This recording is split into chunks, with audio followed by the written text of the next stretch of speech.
आणि माणिकराव कोकाटे यांची बैठक पार पडली। किती वेळा चुकणार, किती वेळा माफ करणार असं म्हणत अजित पवार यांनी कोकाटे यांचे कान टोचले। तर माझी चूक मान्य, यापुढे काळजी घेईन अशी ग्वाही कोकाटे यांनी दिली आहे। मंगळवारी माणिकराव कोकाटे यांची अजितदादांसोबत 1 तास बैठक झाली। 1 तासाच्या बैठकीत माणिकराव कोकाटेंना अजित पवार यांनी फटकारलं। तुमच्या वक्तव्यामुळे सरकारची खूप प्रतिमा मलिन झाली। आम्ही तुम्हाला खूप सांभाळलं आहे। हा विषय आता पुढे गेला आहे। मुख्यमंत्र्यांनी माझ्याकडे या संदर्भात नाराजी व्यक्त केली आहे, अशा शब्दात अजित पवारांनी कोकाटेंना सुनावलं। दादांनी सुनावल्यानंतर कोकाटे यांनी या प्रकरणावर दिलगिरी व्यक्त केली। कोकाटे अजित पवार यांना काय म्हणाले, तर यापुढे सांभाळून आणि जबाबदारीने बोलेन, अशी चूक पुन्हा करणार नाही।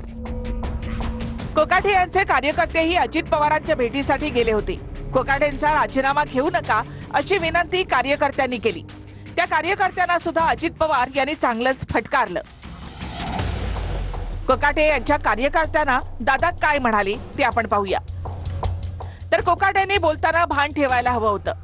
कोकाटेंना मंत्रिपद दिलं त्यावेळी तुम्ही माझ्याकडे आला नाही। आता मंत्रिपद जाणार असं दिसल्यावर तुम्ही माझ्याकडे आलाय।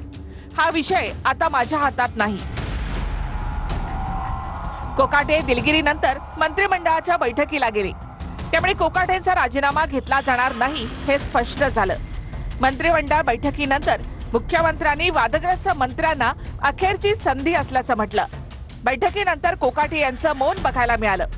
माध्यमांसमोर काहीही न बोलता कोकाटे निघून गेले। कॅबिनेट बैठकीनंतर मात्र बोलायला तयार नाहीयेत आणि थेट ते गाडीमध्ये बसले आणि गाडी आता मंत्रालयातून बाहेर पडते। हे थेट दृश्य आपण या ठिकाणी पाहतोय।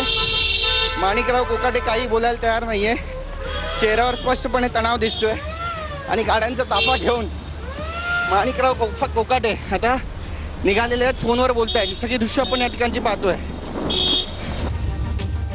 एकंदरीतच कोकाटेंचं मंत्रिपद दिलगिरीवर निभावलं।